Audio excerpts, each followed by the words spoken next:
Hello there and welcome to my channel. So today I am here to talk about gouache, specifically acryla or acrylic gouache. And there's a lot of questions that I've had about acrylic gouache since I started using it because I have recently been using it a lot. It's one of my new favorite mediums. I really enjoy it. And I wanted to sit down and answer some questions and talk about it a little bit more. So I'm going to be working on this little painting in the background while I talk about this. I am painting a picture of the moon on a beautiful little cloudy sky. I used the acrylic gouache, obviously, on top of some acrylic paint. It's like an acrylic paper from Daler Rowney, and that's what I used with that. It was actually really nice to be able to use this paper that had a little bit of a canvas texture and could really hold up to being a little bit more expressive and brush strokey with the acrylic gouache, but wasn't like a canvas board. So I definitely think I'm going to use more of this and maybe get some larger versions of it, sizes of it, because this is the only size that I have. I'm not going to go too into detail about the meaning of this painting, but I do want to touch real quick on it, which is this painting is kind of about nobody can own the moon, nobody can own anybody else, and some people may try to make you think that they own you, but they really can't. They can't own you, and you are always going to be your own person. Even if somebody makes you think that they can control and own you, please know that you can leave that situation and you can get out of that situation. You are as beautiful and free as the moon, and you are strong and brave and wonderful. So yeah, that's that on the meaning, and let's talk about acrylic gouache. So let's start by talking about gouache versus acrylic. So traditional gouache is really pigmented. It's essentially an opaque sort of watercolor. So it is water soluble even when it's dry, the same as watercolor is, so you can reactivate it. That means you can reactivate it on the palette, and it also means that you can reactivate it on the paper. So it can be a little tricky when you're layering or doing certain forms of blending. It also has a really nice matte, almost chalk-like finish to it, and the colors can be really nice and consistent. However, one thing to watch out with gouache is there is definitely a pretty big difference a lot of times between the color when you lay down the paint and the color that it dries to. It's probably one of the biggest dark light differences that I've seen in paint. Gouache tends to just really change color a lot, so that can take some getting used to as well. Also, gouache can be really fragile. It can crack, it can peel, so there are definitely some frustrations that a lot of people have with using it. Then on the other hand, acrylic paints, which you may be a little bit more familiar with, they are also water-based, but they are not water-soluble when they're dry. They're an acrylic polymer, and they do have a quick drying time, so does gouache, but acrylic is a lot easier to layer. They are also usually pretty high pigmented, and they have a satin or glossy finish. I have also found that in my experience using both acrylic and gouache, that acrylic is significantly thinner than gouache. Gouache tends to be a little creamier and a little bit thicker. I've also noticed that in terms of pigmentation, gouache tends to have a more even pigmentation. I feel like acrylic paint can sometimes be thin, and gouache, I feel like, is frequently more pigmented. So what is acrylic gouache? Big question. Is acrylic gouache actually gouache? Is it just acrylic? Yes, it is just acrylic paint. Acrylic gouache is acrylic paint. I'm not gonna sit here and be like acrylic gouache is gouache. No, acrylic gouache is acrylic paint. It is acrylic polymer. It is the exact same as acrylic paint when it comes to that. However, there are some significant differences that I've noticed.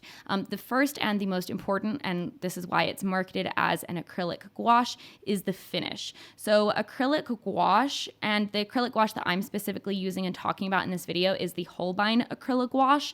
That seems to be the most popular acrylic gouache or acrylic gouache that I found when I was looking online and doing research. I actually didn't see too many outside of it, and it's the one that obviously I have the most experience with. I really do like this gouache. I find it very pigmented and easy to use, but I'll talk more about that later.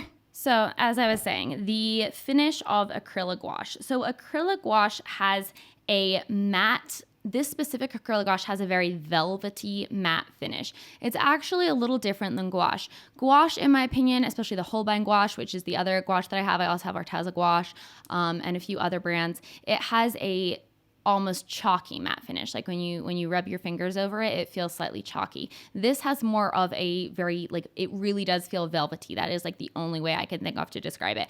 I actually love the feeling and the finish of the way this paint dries, and that's one of the biggest things that I love about it is you get this matte surface with the ease and like comfort of acrylics, which I really appreciate, because as much as I love acrylics, it can be hard with the shiny surface. It can be hard photographing it. It can be hard filming it, and it can be hard too. Like I'm sitting here at like a slight angle and I can see like all this glare that's like glaring onto the acrylic. Like it's genuinely hard for me to like paint acrylic on camera. And even in my art room, just the way that my lights are set up, it can just create a lot of glare. So that's something that is really, really helpful for me.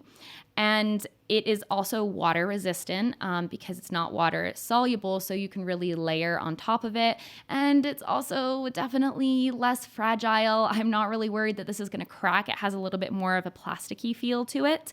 And the paint itself is really creamy. It's really easy to spread, but compared with acrylics, it does feel different. So, you will hear acrylic paint and acrylic gouache are the exact same. You could just use acrylic paint and then put a matte top coat over the top of it. And I actually would completely disagree with that. Yes, they are acrylic polymer paints. They are acrylic paints. You could call them matte acrylic paints and it would be the same thing.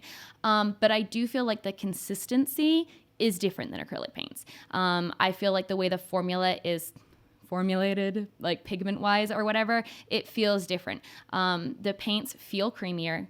They feel more pigmented first laying down. Like they don't feel as thin in some areas, especially with like, I feel like especially with a lot of dark colors, when you put down acrylic, it's kind of streaky the first couple layers. You don't get that with this unless you water it down quite a lot, versus acrylic, you can get that even when you don't water it down. That's why these come in smaller tubes, because you get more pigmentation for your buck, more bang for your buck.